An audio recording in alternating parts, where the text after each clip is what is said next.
Okay, that sucks. Yeah. But we have, so the first two locations had no food for them. None. We have to go to the third location. Hopefully they have something.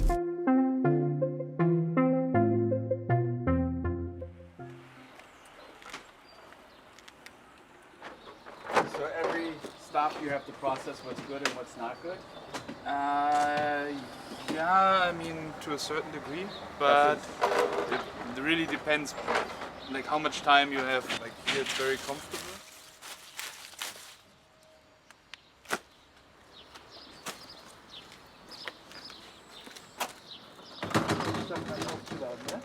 Genau, ich glaube, da können wir jetzt sogar noch was drauf tun.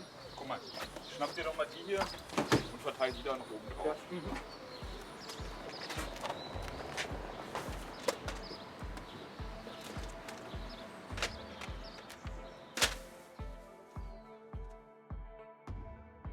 Well, we have mostly grocery stores and bakeries. We have around 800 stores, grocery stores around Berlin. And we also get it directly from producers or farmers. And also private donations, which are smaller, but also very important.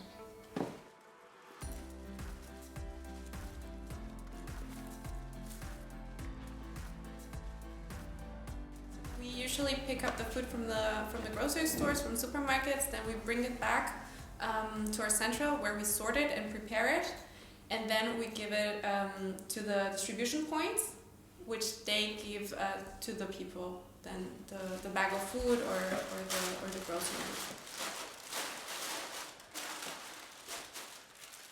Many people think about a soup kitchen when they think about the Berliner Tafel, but we just work here on a bigger scale. So we work together with soup kitchens, with other social projects that prepare food for people, and we give them the ingredients, so to say. Also, if you are part of some social organization and you want to get groceries from us, you have to apply, and then we really take a look at what the organization does, if it goes in line with our line of work, and then we see how we can help. We also help private people, right? Private households. And they also need to register at the distribution point that is responsible for them, in their district. So they can register over there and then go once a week to get groceries.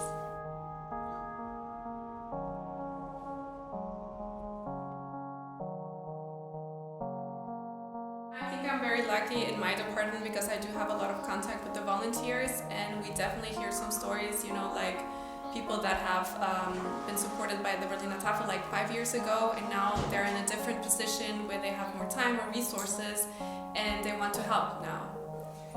So we do have that, and that's really beautiful. Or we also have some volunteers that say that they went with their grandmothers to the distribution point some years ago, and now they're doing their studies, and they want to take one day a week to help. We see that we have people in need in Berlin and Germany.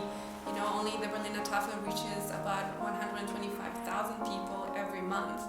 And these are people that wouldn't get their groceries somewhere else. We cannot cover all of their basic needs, but at least we can try to do a part of that.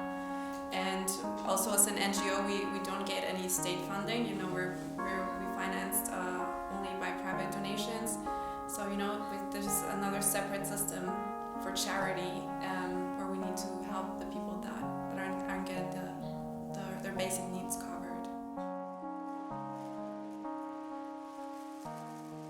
We get a lot, before the Christmas holidays we got a lot of food. There are some other times, like in the transition from summer to the winter or autumn, where we got less food.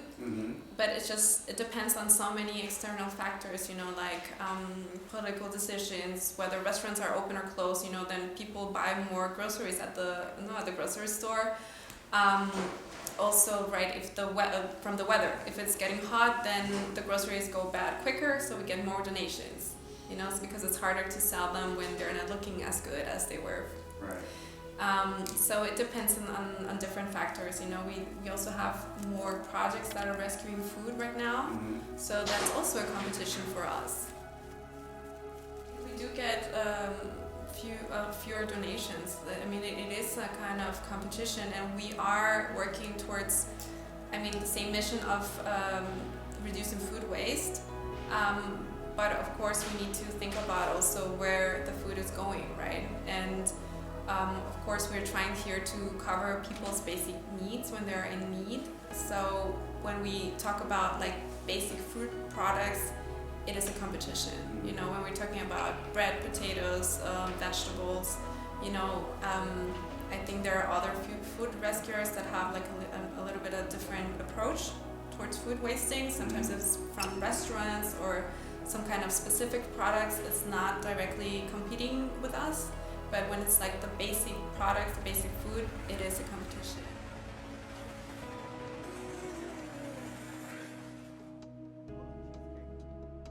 Our chocolates, the first 20,000 chocolate bars that we produced was for our 20th anniversary.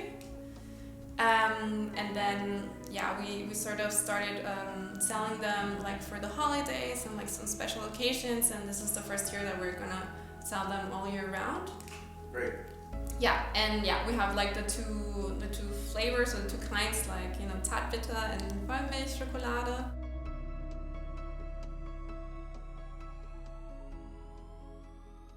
I had a program in New York when I was living there. It's called the Building of Entertainment, Arts and Media in East Harlem.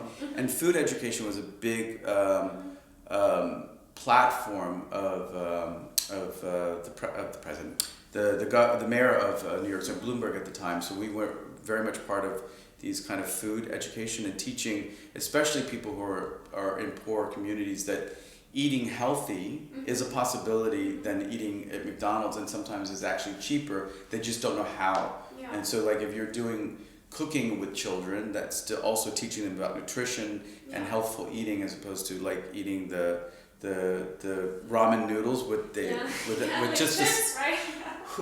This is the first time I've ever seen this. Have you ever seen they eat top ramen like it's potato chips and they put the powder on it? It's like it's pure salt. Well, it's crunchy, you know. When I saw that, I was so surprised. So I think that this is really important to get back to that, because I imagine some of the kids that you're working with are also part of the outreach of the food poor, or is it children it's mixed? It's mixed. Like the children's program, it's open for anybody. We usually go to schools, so there you have people with every different background. Yeah.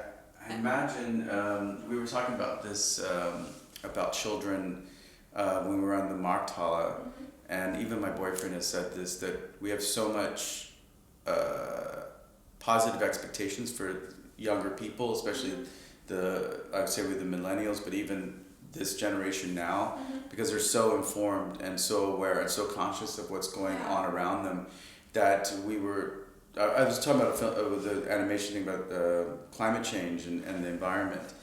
And on one hand, you think, okay, you don't want to shock children to what's going on. But children, when you're honest with them and you tell them about these inequities about food, or that there are people who are hungry, you know, they'll want to help, because instinctively they're like, okay, well, what can I do? And they could be 4 or 5 years old. So I think it's great that you're doing this kind of education and also about nutrition. My last question is, I got everything, but have you seen an increase in need for Berliner Tafel?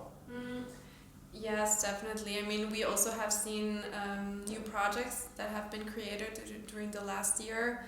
I don't know if you know the term about Gabenzäune, you know, like these fences where people hang like bags of groceries. Yes. So, for example, those are projects that didn't exist before, but now they are there, and we are also supporting, or I think one of our distribution points also organized something like that.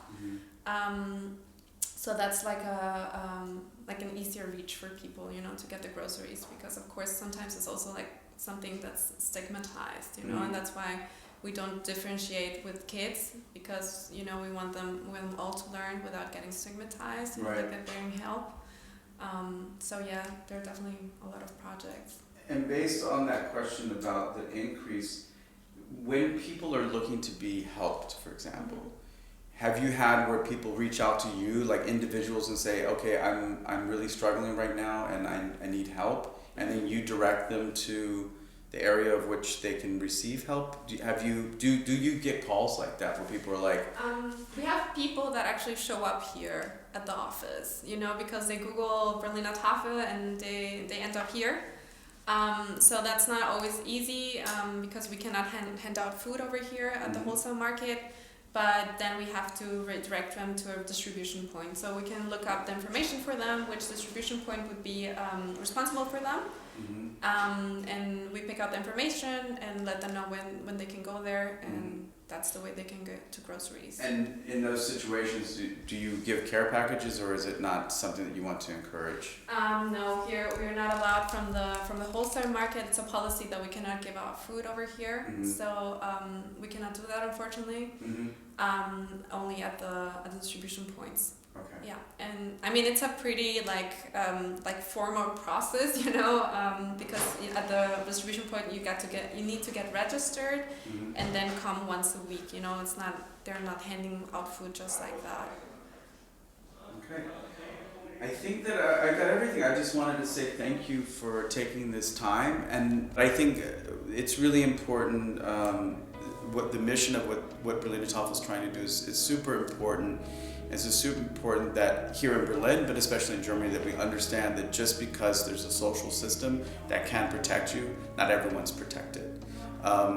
Sometimes if you're a freelancer, or you've had a really bad year, or you've had some kind of mental instability that you don't know how to reach out for help, and you get out of the system, you can also end up food poor or homeless, or without an apartment or the facilities. And some people don't have families that are supportive, and they don't know how to reach out. So it's very, very important that we open our hearts, and especially since the food donations are very low right now, the money that we can raise through cash donations with the Eat Well Do Good program is very, very important, that we create year-round support, especially in times like this when there may be a pandemic or something else that may come up. So come and check us out on every Saturday at Markthalle 9. And I just want to say thank you again, Jessica, for your time, and let's support Berliner Tafel.